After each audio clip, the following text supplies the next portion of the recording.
Eu queria começar aqui passando a bola aqui para o Leandro e com a seguinte pergunta, que na verdade para os dois, mas primeiro para o Leandro. Quer dizer, a gente descobriu nos bastidores aqui que o Leandro e a Daniela têm algo em comum, que eles são apreciadores de bons vinhos. E hoje em dia a gente tem uma coisa que está acontecendo, um fenômeno que nem sempre a gente pode convidar para dividir a mesma garrafa de vinho aqueles nossos amigos que a gente conhece há tanto tempo, porque criou-se uma polarização muito grande, criou-se uma... as pessoas às vezes não conseguem mais conversar com pessoas que elas convivem há tanto tempo. Eu queria saber do Leandro, por que isso acontece e se já aconteceu com ele? Bem, muito boa tarde. É um grande prazer voltar ao Rio, cidade que eu venho tanto. Agradeço ao convite do Rodrigo Lacerda, ao convite da Bienal do Livro, que esse ano chega à sua maioridade, 18. Não, na verdade, a Bienal já é uma pós-verdade, são 18 que são mais de 30. Não mente a idade, já que ela é bienal. E começo antes, chegando ao tema tão importante do caso Zé Gabriel, que é a questão da pós-verdade. Para mim, ela não é idêntica à mentira, porque senão seria apenas uma metonímia.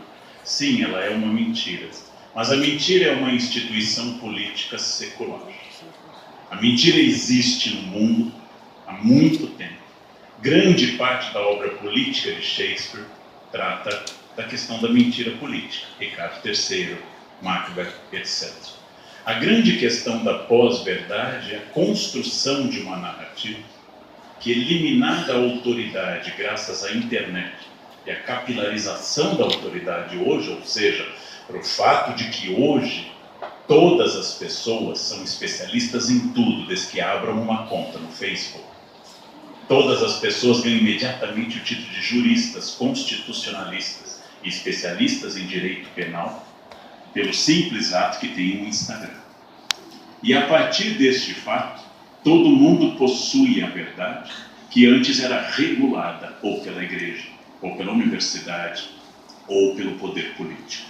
O lado bom dessa capilarização, ou dessa atomização da autoridade, é acabar com o autoritarismo do Magister Dixit, no meu latim fradesco, ou Magister Dixit, para quem estuda latim restaurado. Ou seja, o professor falou, está pronto. As pessoas hoje perderam o medo de terem opinião. Isso é bom.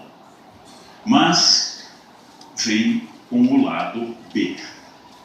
Todas as opiniões são tidas como verdadeiras.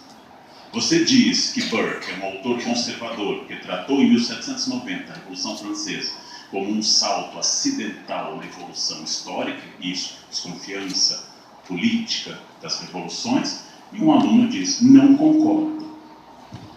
Então você pergunta a ele, mas que versão você leu do Burke, qual a linha interpretativa, qual a sua historiografia, qual são as suas... Não, eu não acho.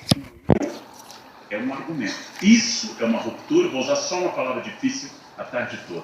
Isso é uma ruptura epistemológica, é uma ruptura no acesso à verdade. Isso é uma ruptura na validação da verdade. Isso está aumentando. E isso caracteriza a pós-verdade. Isso caracteriza a pós-verdade, ou seja, a destituição de uma fonte originária, primária, de autorização, de chancela da ideia da verdade. E graças a isso, todos podem emitir opinião. Exemplo A. Sou convidado há 1 ano e 3 meses para me tornar articulista do Estadão. Um colega mais à esquerda do que eu na Unicamp me diz, o Estadão é conservador. Se fosse eu, não aceitaria o convite. Eu respondo, do meu jeito tradicional, perfeito, professor, assim que o senhor for convidado, não aceite. Então, logo o convite chega às suas mãos, recuse, é o seu direito. Mas, de alguma forma, esse colega supõe que ele é o curador da vida do mundo. E resgatando aquilo que, de alguma forma, Zé Gabriel traz de forma metonímica, fazendo uma referência ao meu jantar com humor, ao fazer a pergunta, essas nem pessoas... tinha pensado nisso. Eu sei, exatamente. Conheço de há muito seu olhar oblíquo e dissimulado. Capitu. Que, da mesma forma, eu respondo a muitas pessoas Isso, quando ele diz assim, eu jamais jantaria com o Moro. Mas sem problema, assim que ele for à sua casa e pedir, por favor, eu queria muito jantar com você, diga não.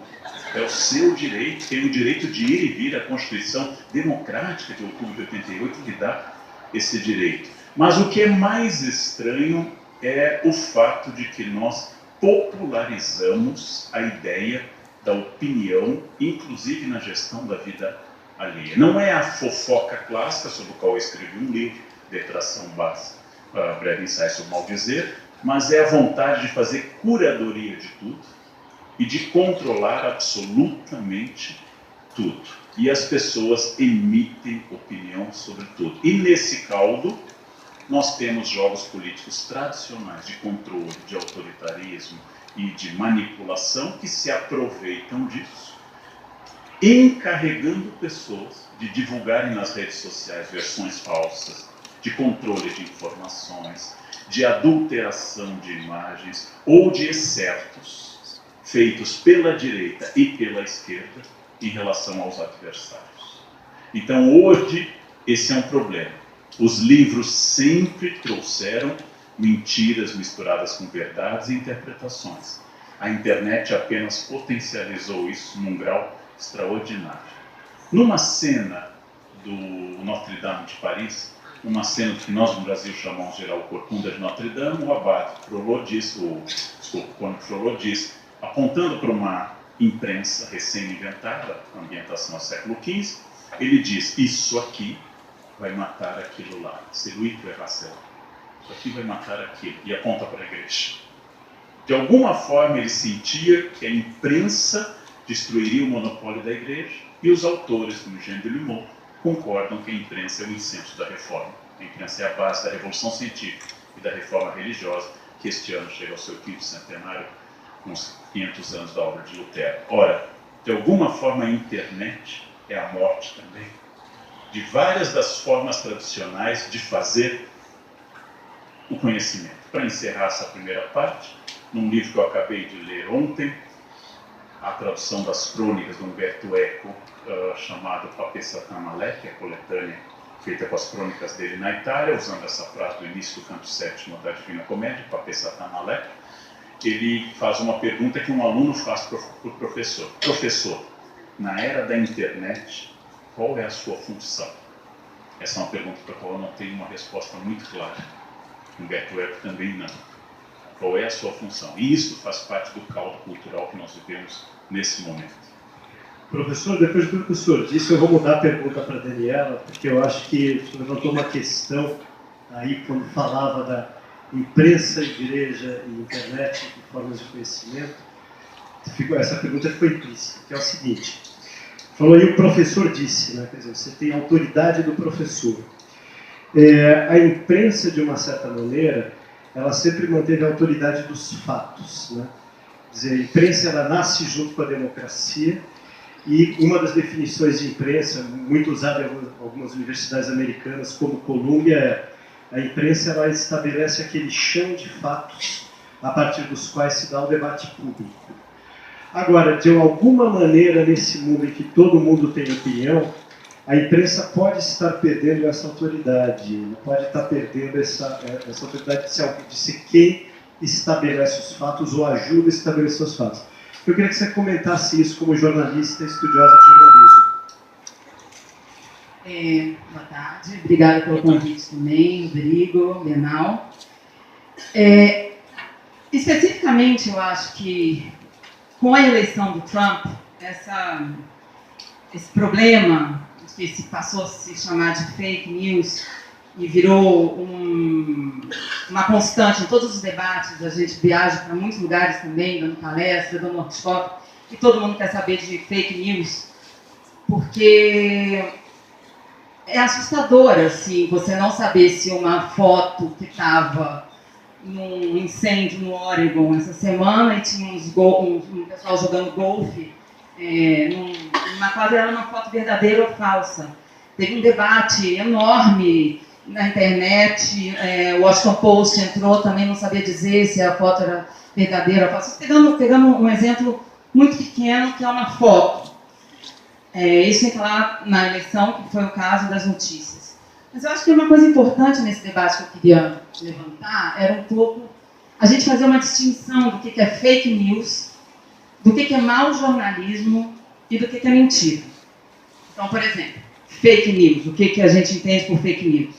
É quando você publica, como o professor falou, algo sem um compromisso com o fato objetivo e real e com vistas a alguma interpretação que você quer que tenha.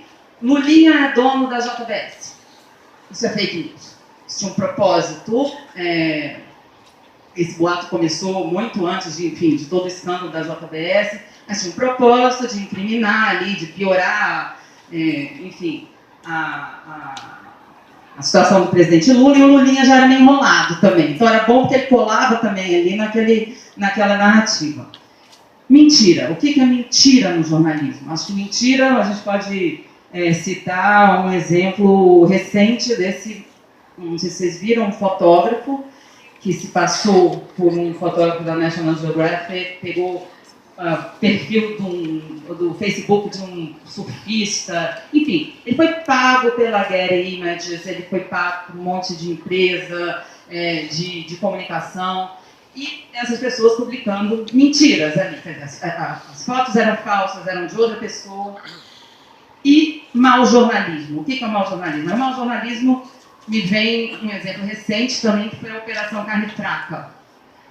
A primeira vez que aquela notícia saiu, sexta-feira, às 6 horas da manhã, a notícia que a gente teve era linguiça de papelão, carne podre, enfim, tudo podre e a gente estava comendo coisa estragada.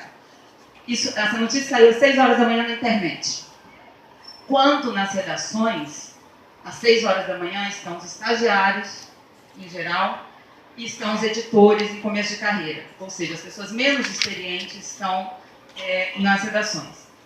Quando hoje a notícia vem pela internet, quer dizer, qualquer furo que você tenha hoje, ninguém espera o jornal do dia seguinte, que vai ser fechado por editores mais competentes e mais experientes. Tanto que essa notícia, ela tem uma curva. À medida que a redação e as pessoas mais experientes vão chegando, a notícia vai mudando. Então, às 2 da tarde, a carne já não era tão podre, 4h30 a linguiça não sei o quê, a manchete do Globo e da Folha no outro dia era completamente diferente. Então, eu acho que aí tem algumas coisas que a gente poderia começar esse debate de fake news e como que a gente, enfim, poderia falar sobre isso. Por que não tem fake news em esportes, por exemplo, ou em finanças? Quer dizer, no esporte você tem aquele velho truque do jornalismo esportivo, que é mau jornalismo, na verdade, porque é quando o agente quer bombar o passe do jogador, ele mente para o repórter, passa, olha, ele está sendo procurado pelo Paris Saint-Germain, vai custar não sei quanto, quando não tinha nada. E aí o jornalista publica aquela matéria, porque na verdade era o Real Madrid que estava atrás, então o Real Madrid já dá a bombada e o agente ganha. Isso é fake news ou isso é mau jornalismo? Eu acho que é mau jornalismo. E você não consegue inventar histórias no esporte, ainda que você queira, enfim, prejudicar um time ou bombar o passe. Você tem os olhos dos leitores, torcedores, eu acho que são muito implacáveis e assim, muito mais aguerridos do que eu acho quando a gente consome outro tipo de notícia.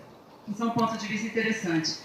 E acho que em finanças também é porque uma fake news em finanças é uma coisa que pode dar multa, que pode levar à cadeia, você pode estar especulando, você pode quebrar um sistema bancário, enfim. Então, acho que a gente fazendo essas diferenciações e entendendo por que há essas particularidades nessas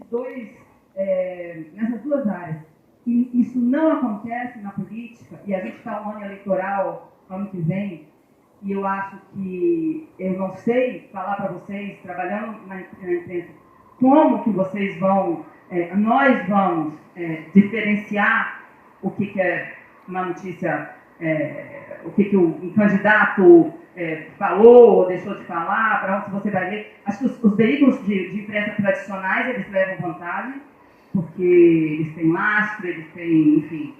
Mas a credibilidade dos veículos tradicionais também está muito abalada. Então, você tem a maioria, 90% das pessoas, no Brasil, 75% das pessoas recebem notícia pelo Facebook, ou pelo Twitter, ou pelo Google, são outros portões de entrada na informação. Enfim, então eu acho que é um ponto para a gente entrar aí também pode ser interessante. Eu vou aproveitar também o gancho, vou fazer uma outra pergunta, primeiro para o Leandro, depois para a Daniela, e que tem a ver com o caso real de fake news, que tem a ver com isso aí. Eu sou de São Paulo, até não me apresentei, meu nome é João Gabriel, eu sou editor da revista Época, e São Paulo, prefeito de São Paulo, João Dória. E o João Dória, uma notícia que foi dada na rádio CBN em São Paulo, uma repórter da CBN teve uma informação de que alguns mendigos estavam sendo acordados com jatos de água fria no centro de São Paulo. Aí a repórter da CBN foi ao centro de São Paulo, ao lugar, e efetivamente você tinha equipes de limpeza que acordavam cedo e estavam jogando água ali para limpar a Praça da Sé. E essa água estava resvalando nos mendigos que acordavam isso na noite mais fria do ano, que é uma crueldade. E aí ela reportou isso, fez ouviu o outro lado,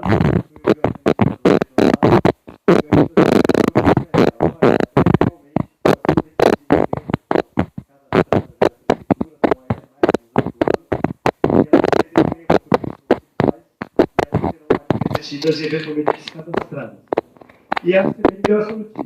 Falou que havia os mendigos, que a equipe de limpeza chegou, que a equipe de limpeza acidentalmente molhou os mendigos com água fria, os acordou, e que a prefeitura dava o outro lado lamentando. Isso é uma notícia. Foi publicada. Aí isso viralizou na internet, mas não essa notícia. Não. A notícia estava no site da CBN também. Mas uma outra notícia que era: João Dória, numa política higienista, joga água fria nos mendigos para tirá-los da Praça da Sé. Essa notícia, feita por opositores ao João Dória, viralizou. Aí, no dia seguinte, houve outro site ligado ao MBL, que é um movimento que apoia o João Dória, que era o seguinte: jornalista da CBN é militante da extrema-esquerda ligado ao PT. E essa notícia viralizou. O interessante desse episódio é a notícia da CBN, que, na minha opinião, é um jornalismo bem feito, correto, vai, checa e o outro lado, não viralizou. Agora, a notícia anti-Dória, feita a partir do fato, viralizou. E a notícia anti-jornalista da CBN, o pró-Dória, viralizou.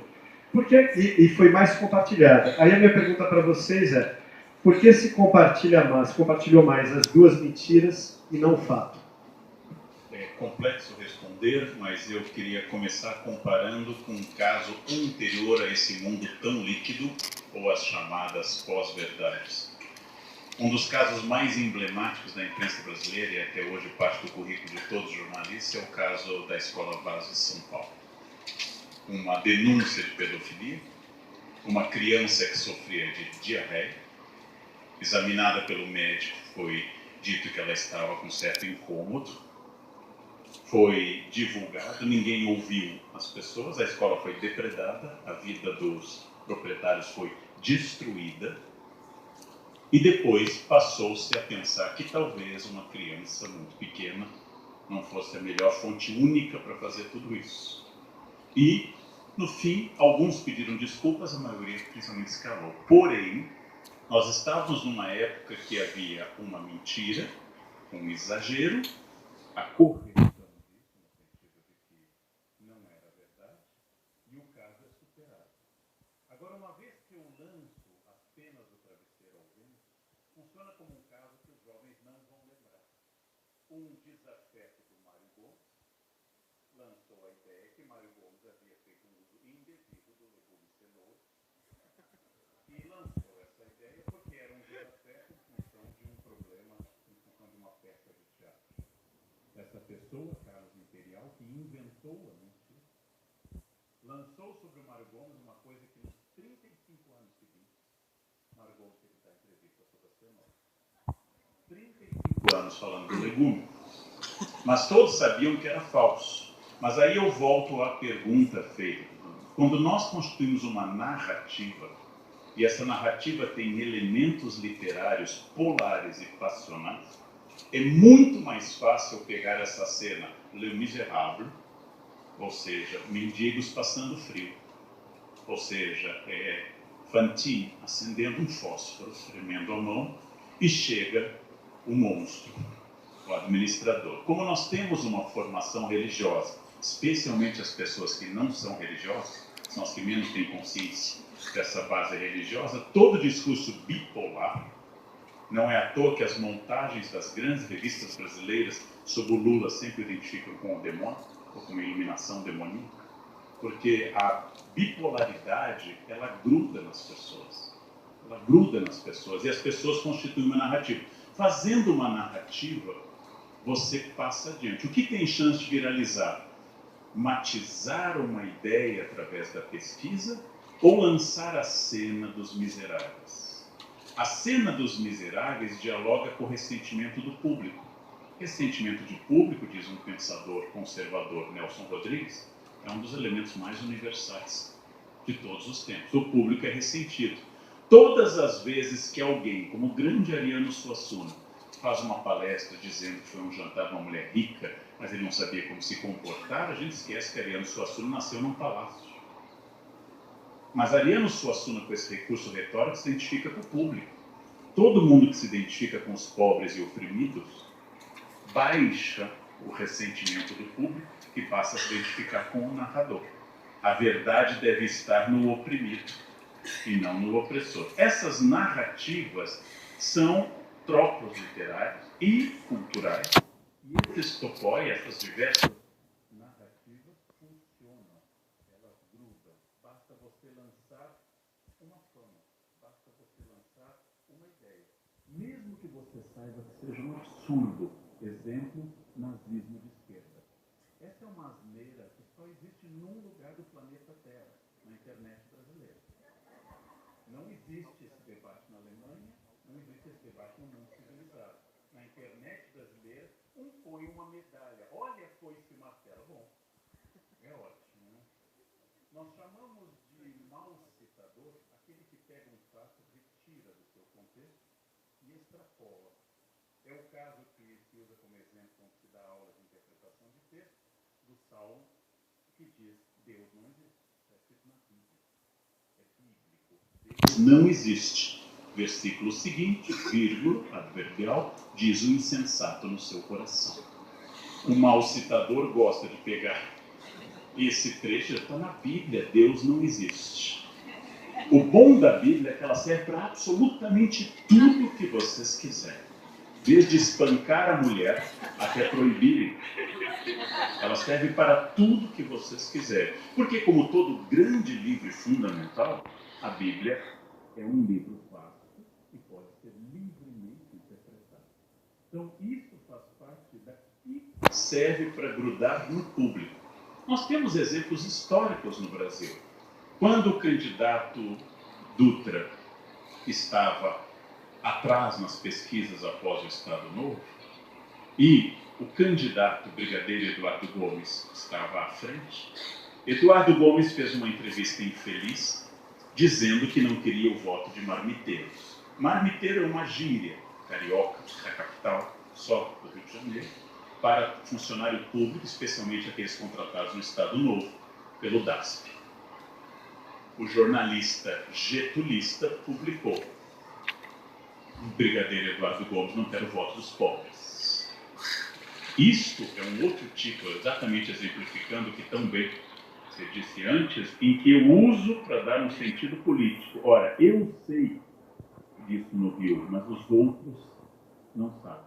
Mas isso é tão bobo como você, por exemplo, usar o slogan de Eduardo Gomes: voto no brigadeiro, que é bonito e que é solteiro. É tão bobo. Como isso, quer dizer, é uma idiotice também. É uma idiotice. Mas você inventa uma versão. Essas versões, por serem interessantes, dominam. Vou dar para encerrar 2 exemplos históricos. Se dizia antigamente que a palavra canguru foi criada por James Cook ao passar pela Austrália e que em língua aborígena quer dizer eu não entendi o que você falou. Isso era tão legal que os livros de linguística reproduziram. Só que não, é falso. Canguru é língua aborígene, é o nome do animal. Mas é mais legal a outra versão. Vou lhe dar um exemplo. O doce brigadeiro existe em livros de receitas cariocas desde o século XIX. Ele é um doce classicamente brasileiro. Inventou-se na década de 50 o seguinte, parte histórica. Eduardo Gomes, durante o evento dos 18 do Forte, levou um tiro nos Países Baixos. Foi exatamente em Bruxelas. O tiro foi... A farda dele está com um furo lá no Forte. Até hoje, ela pode ser vista. Essa é a história. Eduardo Gomes, então, teria perdido um elemento esférico ovalado típico dos machos da espécie. Eduardo Gomes nunca casou. E a lenda cresceu. Resultado, aliás, a mesma coisa acontece com Hitler. Hitler teria sido também atacado por uma cabra e teve sofrido essa particularidade. Mas Eduardo Gomes não casou e as mulheres que faziam doces para a campanha dele criaram o doce brigadeiro, que é o único doce brasileiro que não vai ovos.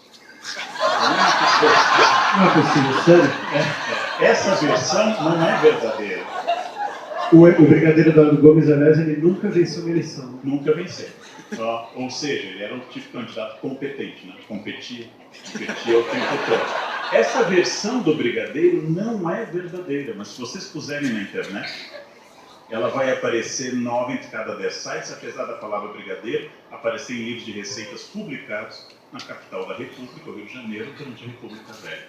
Ou seja, essa versão, retoricamente, é melhor. E ali uma conversa, quando você estiver servindo o brigadeiro, sabia que esse doce é uma homenagem ao brigadeiro Eduardo Gomes? Então, eu estou chamando a atenção que, às vezes, a estrutura narrativa cômica ou dramática ela substitui a ideia da pesquisa ou da verdade, porque a realidade é menos cômica e menos dramática do que a estrutura narrativa, ou menos romântica, pelo menos.